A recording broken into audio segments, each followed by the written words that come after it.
I cannot believe it. Take 3. Hey, this is Copy Who, and I'm your host, Paul the producer. Greetings, everyone. How are you, Izzle, Alzaz, in the entire world? Yeah, so it happened again. I went very pleasantly for about 20-25 minutes on here, and I went to the point in time where it was like time for the rise. And I discovered upon playing the rise by hearing the sound of the music coming out of the computer instead of my headphones that, oh, I just did 20 or 25 minutes and the fucking mixer, even though it's on in front of me, was not hooked to the computer, because when you reboot the computer, it loses connection. So in order for it to work with the computer, you have to actually turn it on to know that it's working. And so it does frustrate me a little bit. You know, I've talked about this before. I don't like repeating radio. So I just did something.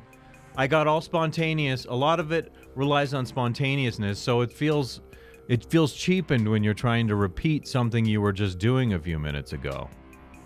All right? I will point out that I'm exhausted, having been up several nights in a row working on this, making it all good, only to start a show to discover that the mixer is not hooked up.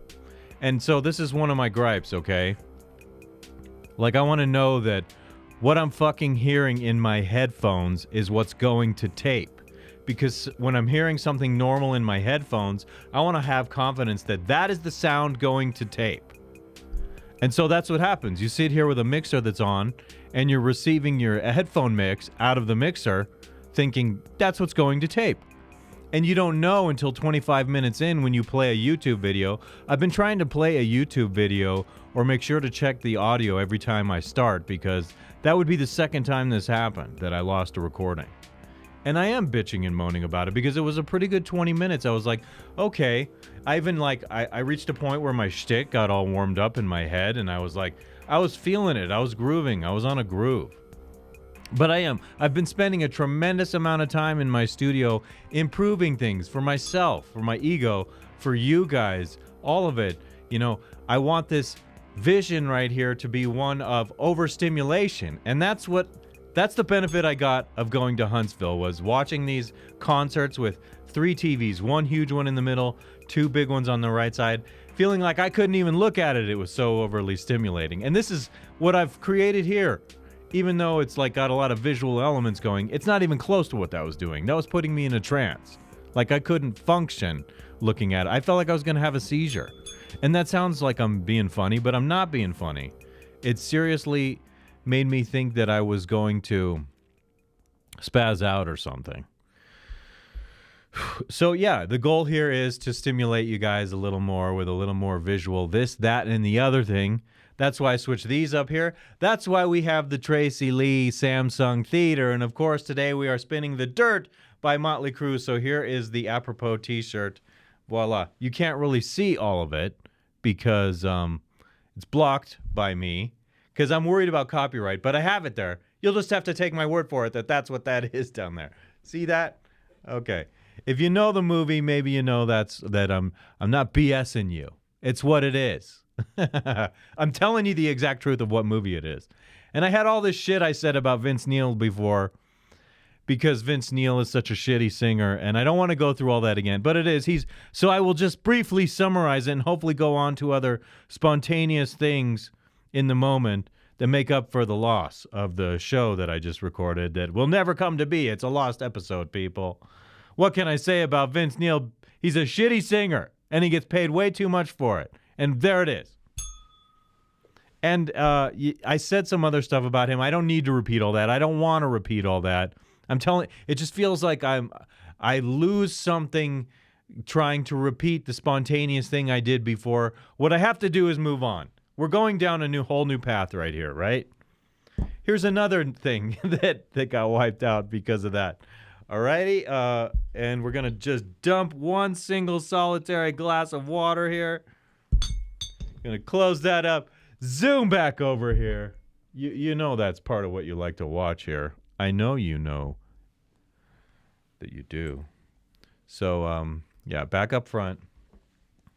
I have all these new visual elements here, and I've been just painstakingly night after night tweaking them, adjusting exposure settings. And you know why this fucking happened?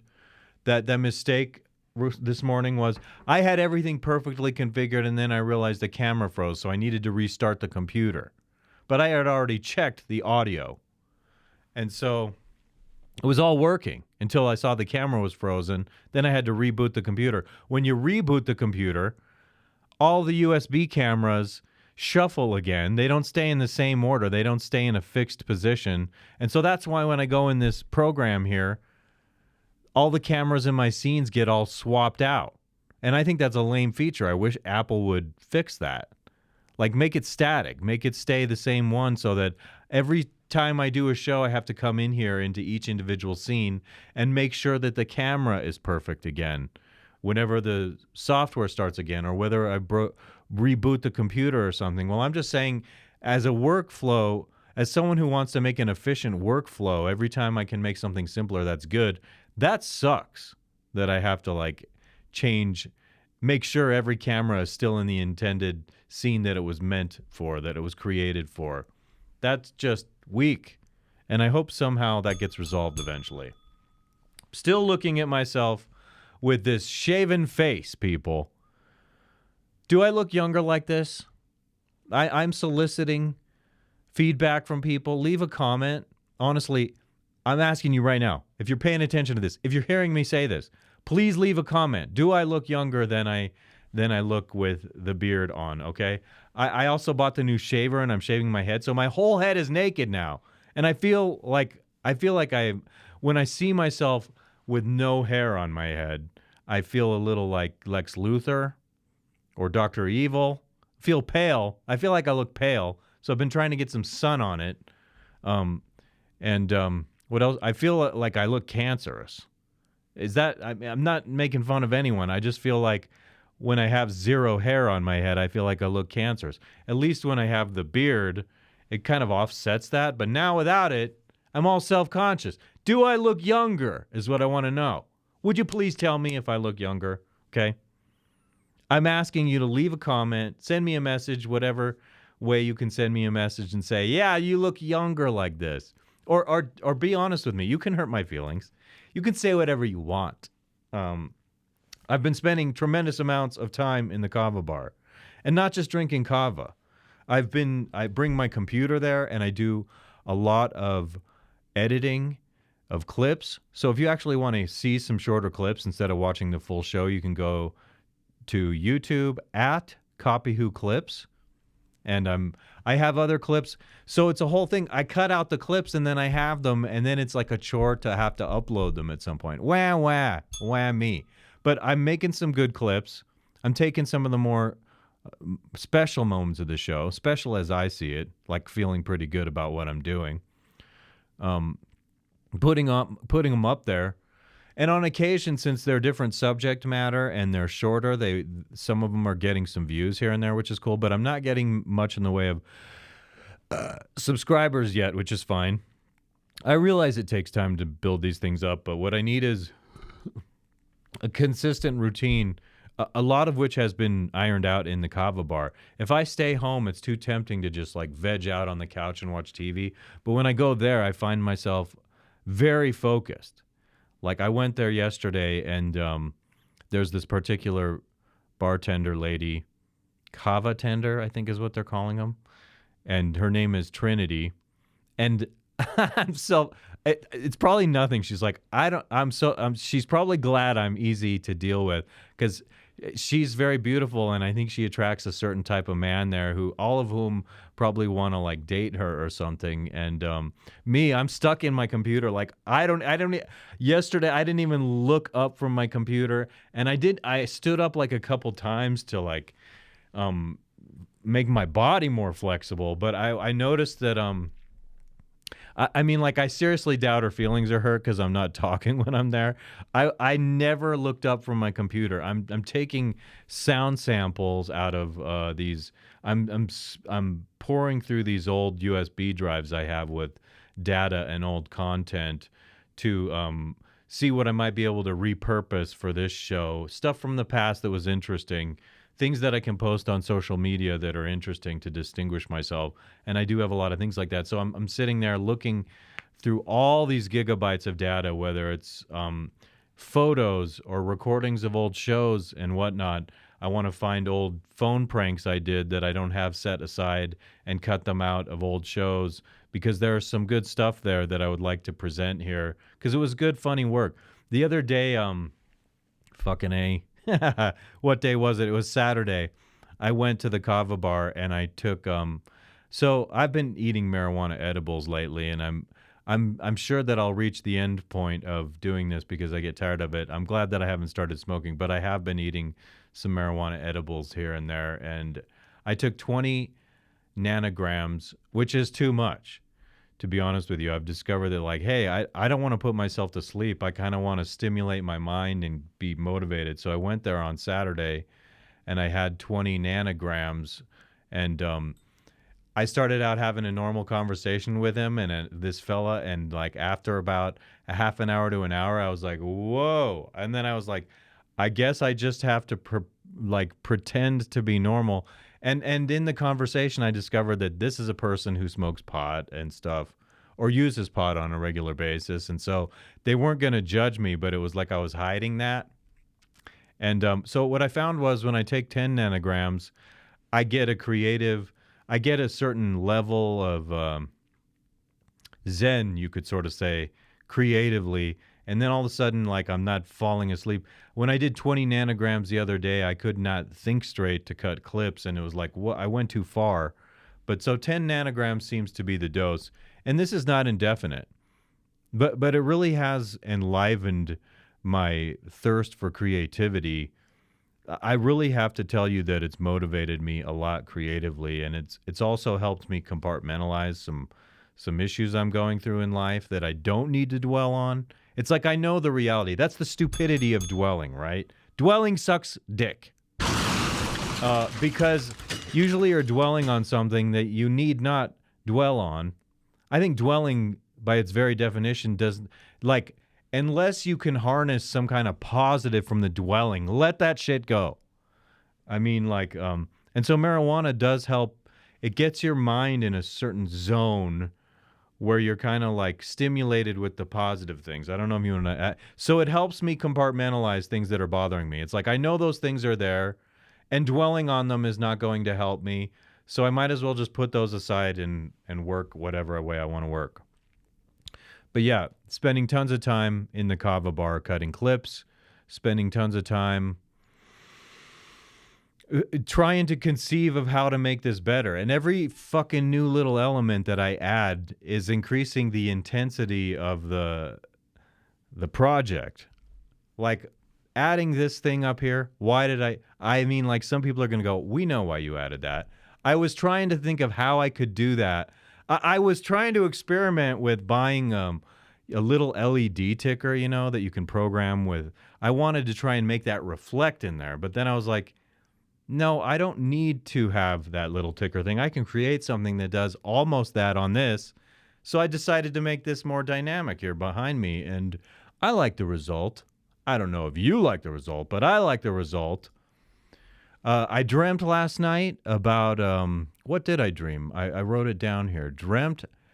I dreamt that I was editing video for this show, which makes sense because I've been spending so much time in front of my computer looking at these clips of me. It seems very self-absorbed. Sometimes I'm editing clips in the Kava Bar and I'm thinking, God, I hope all these people don't think I'm super self-absorbed, but like this is the show I do, and so I take it and I cut clips out of it. So they're coming up and saying, oh yeah, all you're doing is cutting video of yourself.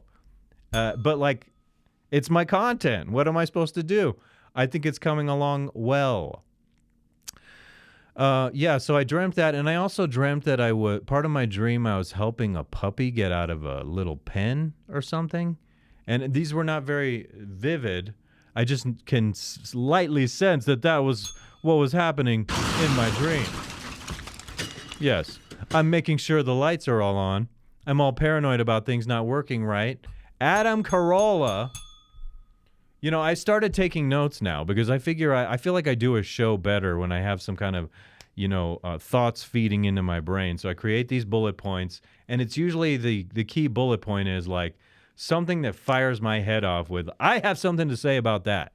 Piece of cake. And I go, da, da, da, da, da, da, da, and I say something about it. So I remember, I'm paraphrasing Adam Carolla from when I was younger, when he influenced me a lot. And he said something along the lines like, well, if you have any real talent for this job, you don't need to have a single note. And it's like, I agree. So if I'm sitting in a group of people, they're obviously stimulating me and helping me, because here's a subject matter, we're all talking about this, and so we're all in a zone together, and we're flowing. And so, yeah, I don't need a note to just interact with people sometimes, not usually anyway. And so, but like going through a whole thing like this alone right now, it helps to have a bullet point idea, and then I fire off on it. So what I'm going to say is, when I was younger, it was like I started refusing to have any notes at all.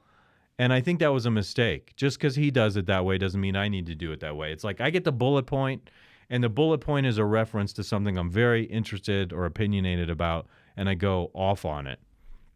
So, yeah, annoying side note is that when you're saying how you feel like you look like Dr. Evil or Lex Luthor, when you type Lex into your phone, and if you have auto replace on, it very much often replaces it with Alex. That's what I've noticed, because I typed Lex Luthor several times the last couple days, and it kept changing Lex to Alex. And I'm like, no, Lex is a word. Can you imagine? All the Lexes in the world feel forsaken by Apple right now. They don't feel treated equitably by Apple, because when they put their name Lex in there, it changes to Alex, and they're just so frustrated. They're like, is the world pressuring me to become an Alex? No, Lex. Lex is my name. So imagine you're Lex, and you feel betrayed. You feel like society is failing you because Tim Cook. When I type Lex into my phone, I don't want it to say Alex. I can just imagine how Lex guys feel. Or Lex girls. Maybe some girl wants to take the name Lex. It's that era. Anything goes, people. That's all I'm saying. Right. So where are we? We're at 17 minutes now. I'm feeling like the need to go to the, do I have anything else in these notes that I want to I kind of repeated a lot of what I was saying without going too far. So I am going to open this up now, and I'm going to pray to God that, whoa, yeah. Okay, this sound is definitely working in my headphones now. I was so bummed before when that happened. You know that? So, yeah. I'm going to do this the traditional way, and we're going to go a beep, a bop, a boop.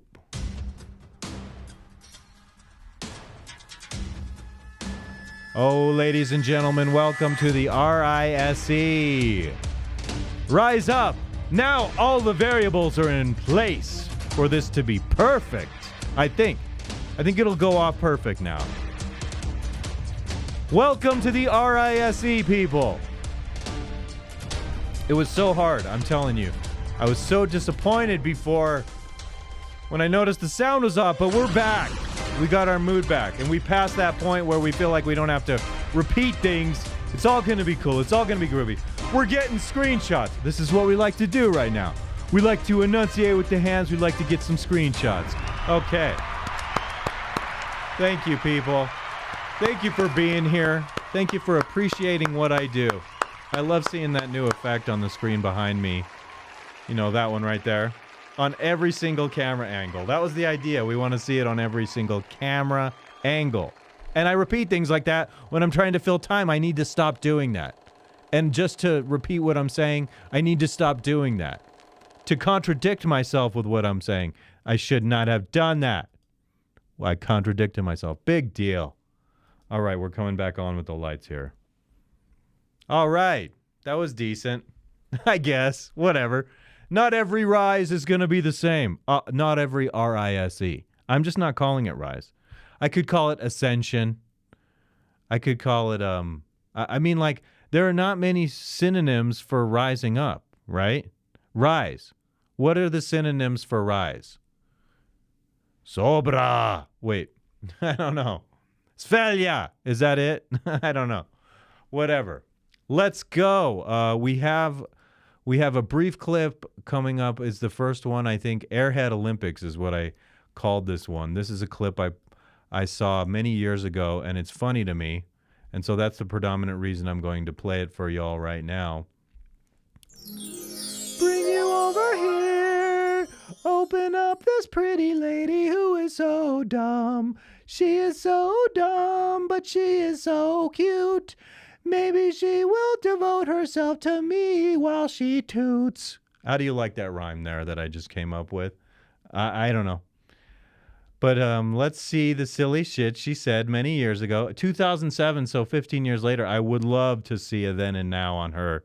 I would like to see the man she married. I'd like to speak to her personally just to know if she's really that dumb or if she just was very shy on the mic. I could. And so there's, I'm forgetting his name from Saved by the Bell. This was quite a while ago, so he's also up there in age. Oh. Come on now. Locate the U.S. on a world map. Why do you think this is? I personally believe that U.S. Americans are unable to do so because some people out there in our nation. So she just said a one-syllable word. Some is one syllable, but she made it two syllables. She said some. Don't have maps, and I believe that our education, like such as in South Africa and Iraq, everywhere like such as, and I believe that they should, our education over here in the U.S. should help the U.S. or should help South Africa and should help the Iraq and the Asian countries, so we will be able to build up our future for our children. Thank you very much, South Carolina. I think she's perfect. What say you? Actually, she's very cute. I think she was just nervous, but her use of such as was really inspiring to me. Can't say that I don't know what I'm trying to say. I don't know what I'm trying to say. Can you help me? I'm trying to integrate too many elements all at once, and sometimes I'm like, okay, we just got to ride the bike, and we got to get used to this routine here. I'm even having a second dose of CBD for you guys. So it's like CBD like crazy. I will not get cancer because I'm ingesting so much weed and CBD these days, I think. It'll just sort of ward that off for a little while.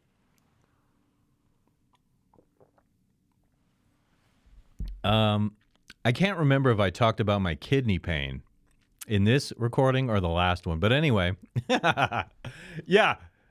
We're talking about kidney pain here today. Tune in to hear the exciting subject of kidney pain, renal pain. I wake up like that in the morning when I get good hours of sleep and I don't get up to pee in the night because of my enlarged prostate. My kidney hurts. And so I got these blood tests and I have to send it off to my cousin, his girlfriend, to my cousin to give to his girlfriend so she can tell me what the hell I need to do. Because I don't want to go to the doctor and have him just be like, here's a pill. It's like, instead of like maintaining problems so that you keep paying them every single month, I want a cure. That's what I always want.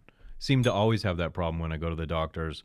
In any case, I have renal pain. And I think it's because I wake up in the night having to pee and then I don't go pee and then it all gets backed up in my system. And I heard if you don't pee for a long time, it surpasses the bladder and it's like all collecting in the kidney, and this is my paranoid thought.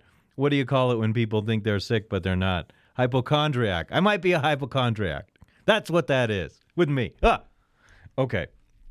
No, okay. Don't say okay again. If you say okay again, 50 demerits.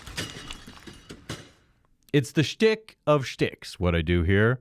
But so I kind of sometimes, I heard many years ago on the Howard Stern show, Stuttering John saying that he was too lazy to get up from the bed at night. And this is probably why his wife divorced him. But or for cash and prizes, I'm sure, maybe. He would wake up and instead of getting up to go and pee because he was lazy, he would take a cup and he would pee over the side of the bed. Could you imagine the mess? You could like spill that cup on the floor or whatever. And so I'm constantly thinking about that like I would like to. Like Richard Christie wears diapers to go to concerts, And so it's that kind of convenience thing. It's like, I don't want to miss any part of the show. And so he winds up wearing diapers to just be, but that would gross me out so fiercely. Even though you have that absorption, you'd feel all wet and moist and you'd be stinky. I would think people would smell that on you. So why? I don't know. But I was bringing that up because I wake up in the middle of the night with this painful renal pain. And I'm thinking, is it because I haven't gotten up to piss? Like if I'm in a deep sleep and I need to piss, it's like the bladder fills up and so then the urine is all getting backed up into the kidney. Is that what it's all about? This is my hypothesis without being able to go and look at it directly. I need some kind of doctor that I trust, which is like hard to find. I think there's one down in Texas. But every time I'm sick, I can't take a road trip to Texas. There's a doctor I like down in Texas. I think his name is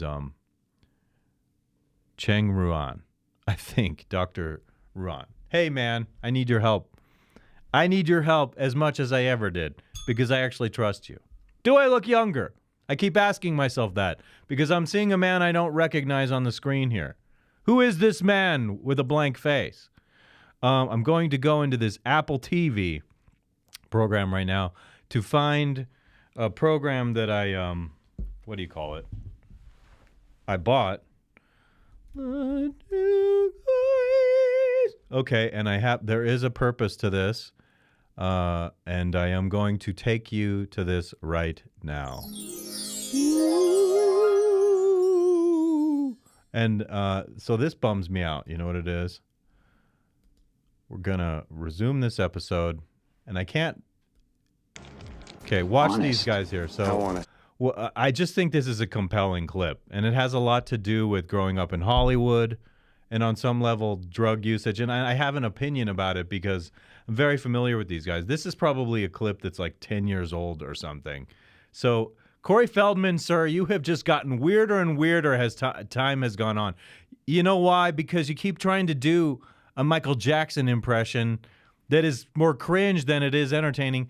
I think the whole cachet of if people are coming to see Corey Feldman live, it's because it's like paying to see a car wreck. It's super cringe. And I'm being honest about this because I do like you.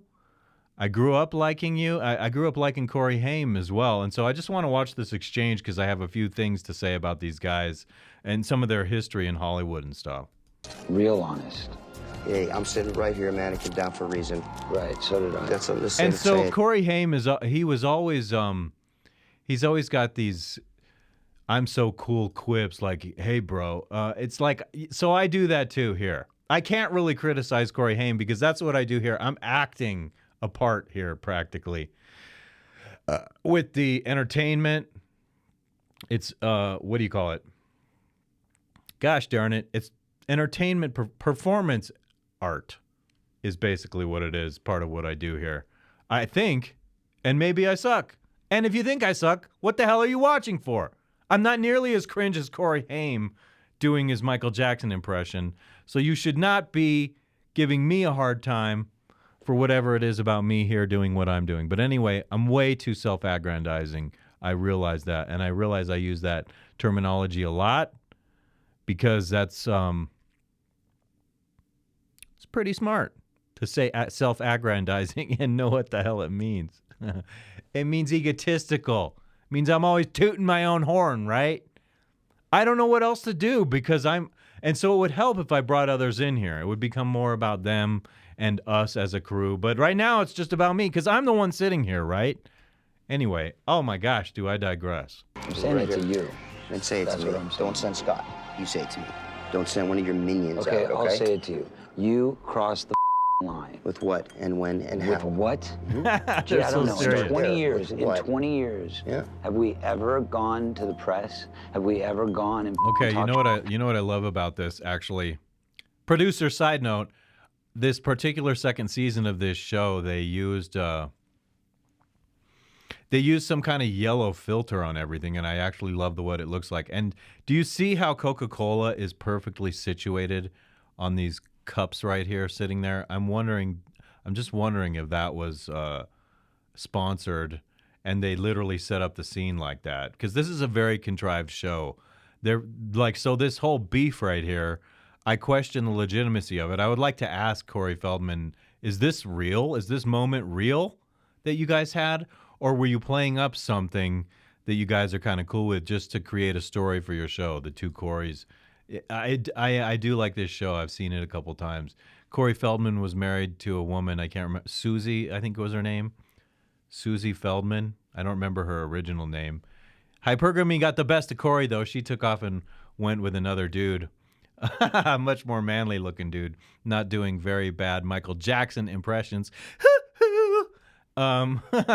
Excuse me. Let's continue on with this Have clip. I ever said something about you? I had a scheduled interview for Mike, come on. Hold on. See, what is it with the thing on your hand? Is this like an early incarnation of the Michael Jackson impression that Corey Feldman is doing here? What is that brace on your arm? Is that a Michael Jackson thing?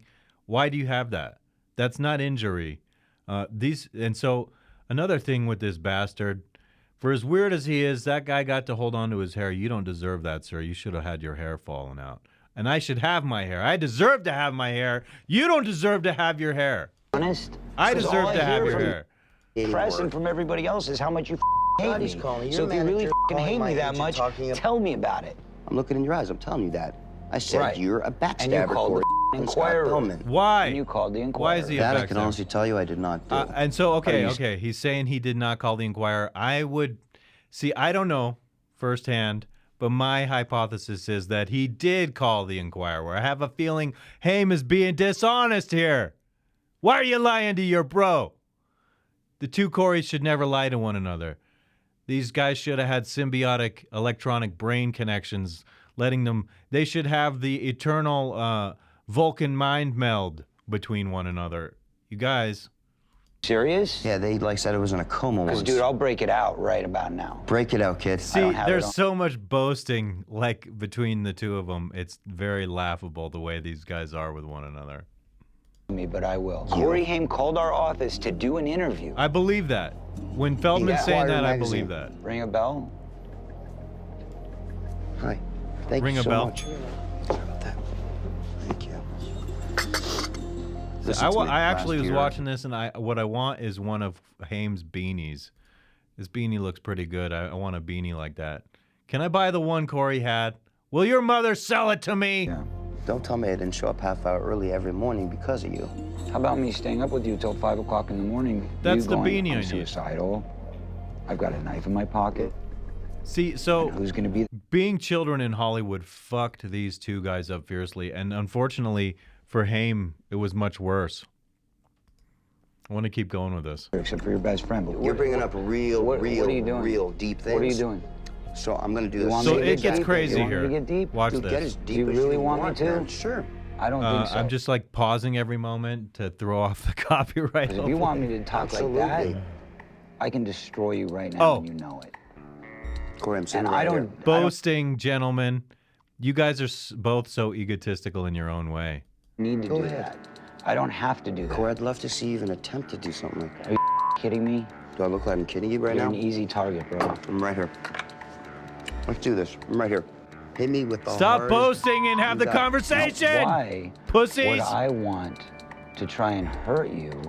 Corey, you opening up to the world about me having a knife in my pocket, and the reason I wear this, man, is to cover up some scars I have, because I used to cut into myself. Okay. It's a way to feel. That's weird. Now, see, this is someone I grew up liking a lot, so it saddens me that he had such a troubled life, especially with drugs and whatnot. And mentioning that, you just ripped the envelope, man. I'll go you one better. You let me get around in my life, man. Okay, look Raped, what he says here. When I was about 14 and a half, and I'm saying this. So now, it's not fair that Haim is blaming Feldman for the rape. You're in a crazy environment. Hollywood is disgusting, and so whatever happened when you two were kids, it was not Feldman's responsibility to protect you. You both seem to be in situations at that time that made you two kids vulnerable, and it disturbs me actually. And so Haim is saying right here that Feldman is still hanging out with one of these guys who perpetrated this stuff, And if that's true, it makes me uncomfortable because Haim is all out there trying to exploit the idea that he's anti-pedophilia. Maybe he is. I think he probably legitimately is. But if that's true, are you really truly still hanging out with someone who violated you and Haim when you were younger? Because that seems to be his beef here. But I'm not blaming Feldman. It's like you both were little kids. How do little kids stand up to something crazy like that? Rape? Like frightening. Whether you're egotistical Hollywood stars or not, the embarrassment of like having that secret life when you're famous must have caused you guys as kids to be very afraid for how it would impact your career, and the drugs certainly did not help. Right now, by the guy you still hang out with, and tell me I'm 14. Take responsibility. You know exactly what I'm talking about. Still best friends with him? What'd you do, man, when you saw that going down when I was 14 to me? What'd you do? You knew about it. Besides being his best friend, what'd you do? What'd you do? Why? Fuck all is what you did. Fuck all. What's he supposed to do? So, like, is Corey Feldman supposed to do something more than what you're supposed to do? If something bad happens, what is he supposed to do? What is his role doing something that is not your role? In terms of responsibility for yourself. So if something bad happened, you could have reported it. And also, underage or not, let me tell you this. I'm not blaming the victim here. I'm saying that, like, I purposefully in my life, especially at this stage, I avoid a bad scene. So, like, if something's fucked up, I get the hell out of there. I walk right away from it. I was downtown years ago, and some guys started getting into a fight. And my thought was, I could take out my phone and film this, or I could get the hell out of here, because it was aggressive. There were all kinds of, like, guys fluttering around, and I was like, I don't want to be a part of this. I got out of that. I walked away from that situation. And so what I'm saying is, everyone in everyone's life, you have a choice to make. You're in a situation, you're doing drugs, you put yourself in a situation, something bad happens that you have to account for. And you can't just blame the world, oh, it's everyone else's fault. I'm sick of this, it's everyone else's fault. Sometimes that's true. Sometimes other people need to own up to their responsibility. But what happens in your life is a byproduct of your choices. And so at 14, I don't think these guys had proper parental guidance. Like, they weren't saying, oh, no, hey, sorry, you're still only 14, whether you're famous or not. You're staying home tonight, and you're not going to be out doing drugs, and you're not going to be drinking and with Hollywood rapists or whatever it was. I hate to imagine who it might have been, because I feel like we might recognize some of the names who have violated these guys. Look, man, I believe I was cocaine with me. God bless you. You want to talk about the truth? Okay, see, well then let's you're talk blaming about the him. truth. I was being... Well, you're both fucking responsible for the situation you were in, but it's also some adults bear some responsibility for not watching over you as kids. And it's Hollywood. So, like, not only is it bad enough when the parent is not watching over a kid, you're too lenient with your kids. You're letting them they're famous, and so you're letting them go out into Hollywood and do whatever. That sounds like a recipe for trouble. So I hear all this blaming of Corey Feldman here by Haim, but it's like both of you were let down by your parents. I've read Feldman's autobiography, and it's a little bit harrowing in certain parts. He reveals that at a time when he was so upset and he wanted to end it all that he actually stuck a gun in his mouth. And when I was little, at the age and stage he was at when he did that, if Corey Feldman had killed himself, like, that would have stunned the shit out of me as a little kid. Because I looked up to these guys. I idolized these guys for a long time when I was younger, only to grow up cooler in my own skin, doing what it is feeling more distinguished. Less wealthy, probably, but more distinguished. And, oh, by the way, definitely more wealthy than Corey Haim. Not more wealthy than Corey Feldman. I believe Corey Feldman is quite well off. Molested at the same time by somebody else. What'd you do? And it's worth noting also that Corey Feldman, he got sober, and I believe he's maintained his sobriety over a long period, which, notwithstanding how cringy he is as a person on so many levels, my God, woohoo! I admire that a lot about him, that he got sober. Talk to you about it. You talked to me about it? Yeah, sure. You told me while I was sleeping, this happened to me, this happened to me. I'm like, dude, you weren't sleeping. I was wide awake. Tried to talk to you about about it. Fucking awake. Sure. Were you sleeping? I was awake, Corey. I was very aware what's going on with me. See, now that's the intensity. I was awake, Corey. Can I go back on this?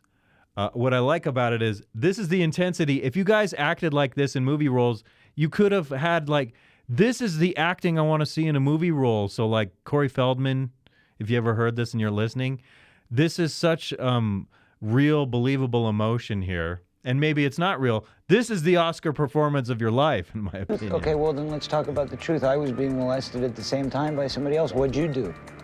So yeah, is it your fault, Corey Haim? Is it your fault then that? So if it's Corey Feldman's fault, these two guys and their fucking names, the two Corys. If it's Corey Feldman's fault that Corey Haim got molested by a dude, then is it Corey Haim's fault that Corey Feldman got molested by a dude? Are they both mutually responsible for being molested by dudes? I'm not trying to be insensitive about what happened to them. It's just that both your names are Corey, and I'm playing off of that a little bit. But you talked to me about it? Yeah, sure. You told me while I was sleeping, this happened to me, this happened to me. I'm like, dude, you weren't sleeping? Yeah, I was sleeping. Tried to talk to you about it. Yeah. Sure. Were you sleeping? I was awake, Corey. I was awake, Corey. That statement right there is the Oscar-winning performance. I'm going to cut out of this now, but I love that moment because I was awake, Corey. I really feel it when he's saying that there. And so, like, then he gets this acting role in that TV show, and Haim can't perform because he starts taking drugs, but it's like, dude, if you could get the role and you could stay sober, that's the kind of authentic thing, except I'm talking about him as if he's alive, and I'm very sad the man is dead. But I'm talking about him like, hey, take my advice, except that you're dead. And that was 10 years ago. Boy, am I way behind. That's what I wanted to talk about. I want to talk about the things that interest me. Do I have to get that deep? I don't know. Maybe I have to go to something. What do we have next on our list here? A fresh and fit clip that will be kind of interesting, I do believe. I'll take you over to it right now. I want to make sure. Oh, ho, ho, ho. That was not what I wanted it to go to. That's what I wanted to go to. Have too many things going on right there. I've had my success on my own. I wanted that. So I fully believe that women, like, everything's distorted right now, but we need to recalibrate masculine and feminine.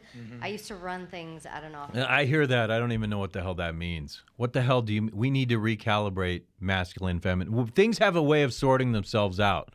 And so whatever masculine and feminine was in the traditional sense wasn't, we always should be trying to refine and improve things, but it's just this constant, it's not good enough. The world's not good enough. I'm sick of it. I just, the way she stated that right now triggered me a little bit because why? Why do we need to recalibrate masculinity and femininity? Oh, maybe we do. If we take a real look at what's happening in broad society with certain gigantic world-dominating Western civilization dominating cults. But I know that's not what you're talking about right now. I'm just saying that statement bugs me a little bit. That it's this presupposition. It's a statement of truth in it, or it's not a statement of truth. It's assuming something is true in the proposition of what you said, that there's something wrong with it. Like in its traditional sense, I think masculine and feminine serve us quite well, except that they've been demonized stupidly, especially beginning in the 60s, starting with putting women on a different path. Mentally, personally, spiritually, ideologically. Ideologically being the big word there. Some of the things they're all into, like, yay, women! #MeToo. I've decided that I'm just going to fucking chew the flesh off of people who think that I shouldn't have free speech. We should all have free speech. It's a pillar of a stable society. It's a check and balance, being able to speak the truth. So when the truth is denied, you know something's wrong with your society. Okay? Let's continue with these ladies right here. I get off on my own thing and I can't stop. I'm tired. I'm tired of doing that, right? I think women are expected to be up in the, they're running companies, they're they're house running their families. Ooh, That's exhausting. We're not supposed to be doing that. I'm all Oh, for empowering both. You women mean in a both. career if they choose. No, I mean, so I'm just going to disagree with her a little bit on that and say some people can juggle both of those things. And a life is not meant to be. So I feel like she's bemoaning the fact that she's worked hard and maybe not enjoyed herself enough. I'm sure she has. Lady, pretty lady. Yeah. What stage? She could have been married, she'll go on to say. Well, yeah, like life is supposed to be full between your obligations, whether it's work or family. It should be a full thing, because if you're sitting there too much of the time, you really don't have much purpose in life, do you? And yeah, there should be some balance. There should be some downtime. But keep talking, woman. I have things to say about you. I want to pick your nose a little bit. Dig out a little bit of crunchy right there. Okay. I know. Support that, but you cannot have both and not be exhausted. I am who I am. Sarah, here's why I fully agree with you. Because we're kind of around the same age. I know a lot of girls your age, late 30s, early 40s, who've made their money, and they're wondering, what the fuck happened to me? Yeah. Okay? So walk me through the mindset. And like, what would you tell this girl right here next to you? Say hi to Maria. So you don't have anything to bemoan in life. You're leading a blessed life. Look at you there. You're well fed. You're beautiful. You're dressed to the nines. You look marvelous. What do you have to complain about? It's not ideal. So, like, what is the ideal life that we're all trying to live here? I want to be accepted by everyone. It's too much work, having a family and a workplace. You know, when you get older, you're going to feel that loneliness. Take it from me. Like, sometimes I wish I could have had a lot more kids when I was younger and chosen to do things differently, but I was on my own path. But so what is it you're doing? It's like she's bemoaning something, and it's what people usually do. They point around at the world around them and go, let me blame the world in some respect for my circumstances. That's part of what funnels you in a direction in life, but we have so much freedom and latitude in this society. Don't you come up here, lady, and tell me like it's these other variables because you've had a good life. You're smiling, for God's sake. You see that smile? That's not a miserable person right there. I know a lot of miserable people who aren't smiling like that. Something I know about Maria is one time I asked her, we were at model volleyball, and I was like, rate yourself 1 through 10 on the crazy scale. She goes, 11. Okay, I was like, okay, got it. I know Maria now. What's your advice to this girl so she doesn't end up, no offense, like you, 37, single, successful, but wants to be married? Look, if I wanted to be married 10 years ago, I could have been. No doubt. It's not. See, you could have been. Well, what's the point you're making here? Carry on. That I didn't want that. Saying I chose the path I chose for my own specific reason. I think everyone chooses their path. But for you... what's that guy heckling in the background? I want to know. Can I hear it, actually, if I go back? The path I chose for my own specific reason. I think everyone chooses their path.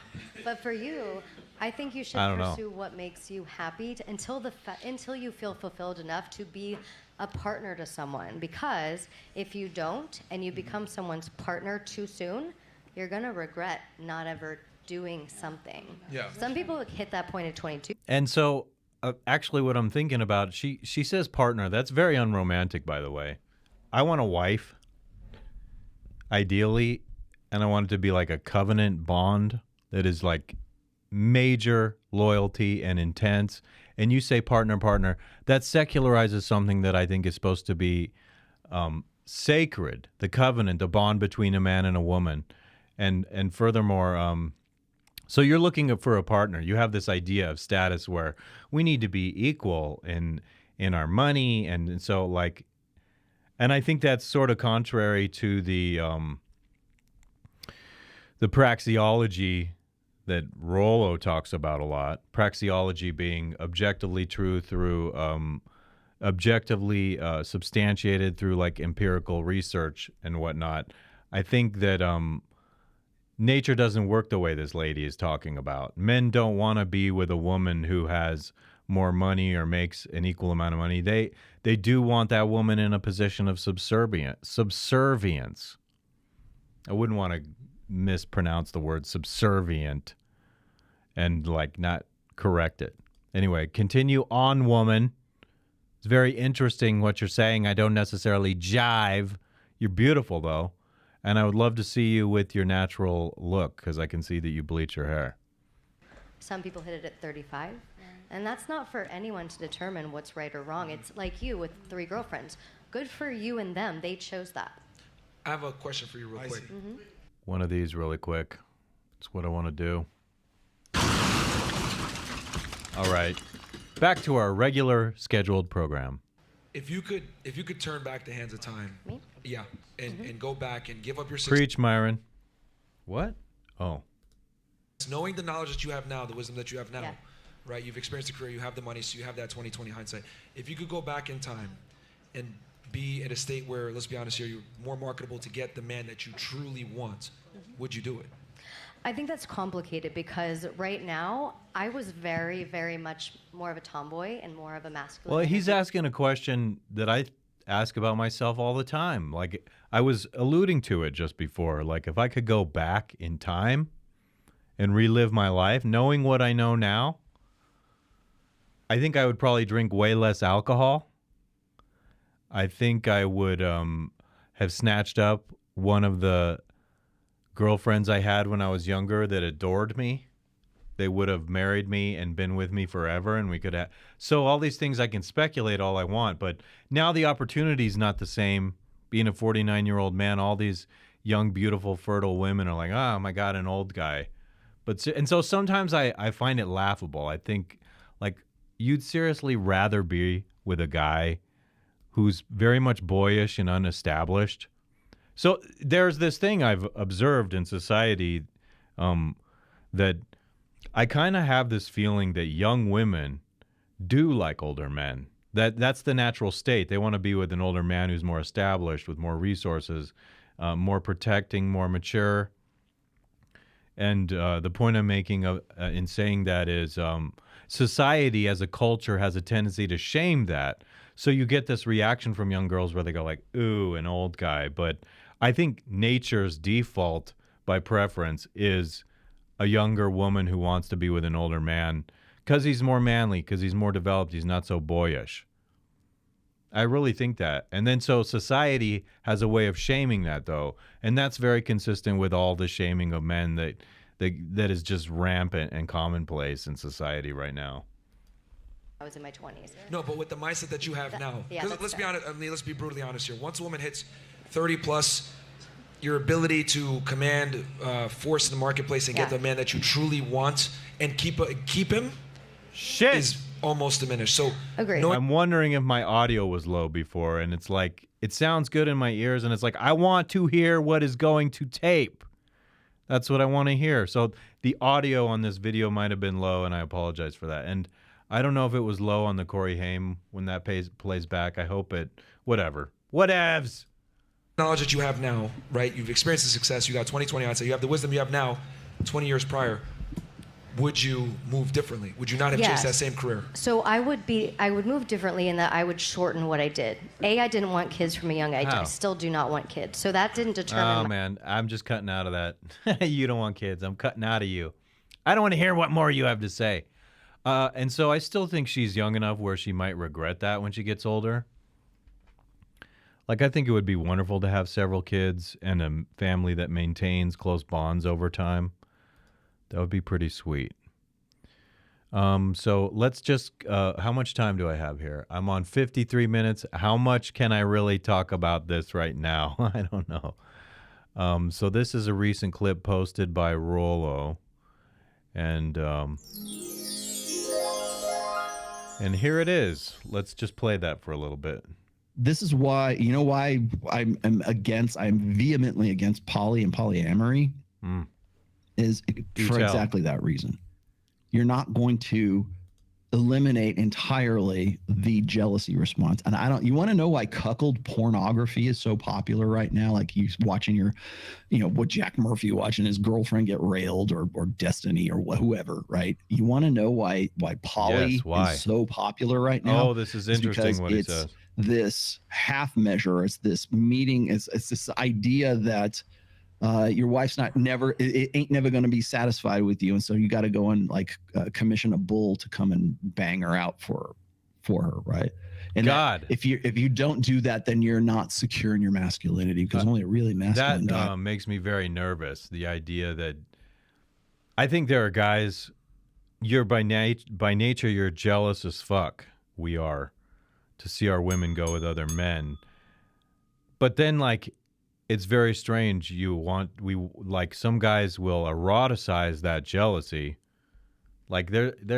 So I get the idea that a sex act is taking place, and sex is naturally arousing for most people who see it, a lot of it sometimes. And so, what's the point I'm trying to make? So that some guy transfers from being jealous into, okay, well, I'm jealous, but I'm getting my rocks off from it. And that's a strange twist. To go in, it's sort of being a cuck is like a fetish or something. And it's how you cope. It's a coping mechanism to get off on it and sort of rewire it and fool yourself into thinking that's empowering, having your wife screw another dude. I don't think it is empowering. Is the dude who's gonna, let some other dude ride her to glory in front of you while you're fucking, some other with your dick in hand, right? Dick in hand. The reason why man, you should write fucking dick in hand. He talks so write a romance novel, dude. And that if you don't do that, then you're not secure in your masculinity, because only a really masculine. So that's retarded. That you have to prove you're secure in your masculinity by letting your wife screw another dude. No, life does not work that way. That's some ideological thing people make up, which I think is totally contrary to the actual nature that we're embedded with. Is the dude who's gonna, let some other dude ride her to glory right in front of you while you're fucking, there with your dick in hand, right? The reason why that's a thing right now is because there's so many guys. Down. Because I would lay that at the feet of social media first and foremost, but I would also say it's a generation that has been raised on pornography, but it's also one that where men who are in that 80%. Sometimes I think that pornography might be the number one corrupter of men as far as being able to lead normal sexual lives. And I think that's why Sterling Cooper constantly says, if you want to perform better, then by all means, get off the porno. Don't look at it anymore, because it's like all this overstimulation. Then you cannot get stimulated by normal things. And so you need to dial that down in your brain. You need to rewire your brain a little bit to have a different expectation so that you can enjoy it again. For me, it's like, what do you call it? Abstinence is what gets me going. So if you go a long time without relieving yourself, so to speak, then you are suddenly able to perform better. You can look at the curve on a guitar and that'll get you off. But I'm going to close out of this because it's actually time. It's time, people. Time for what, you say? Time for what? To do one of these, and go, ha-choo. All right, everyone. I enjoyed doing this today, even though I got off to a little bit of a rocky start. I'm juggling a lot of details here. You can see that from what I'm doing, right? If you like this show, I appreciate you liking the videos. I appreciate you commenting, and I appreciate you engaging with me in those comments. And I will, if you say something worthwhile, I will respond to you on some level. I like that idea. This is Copy Who, everybody. The ever-evolving Copy Who. Got to fill in more of this wall over here. I really like doing this. I like seeing all of you. I always mean it when I say it. Peace be with you all.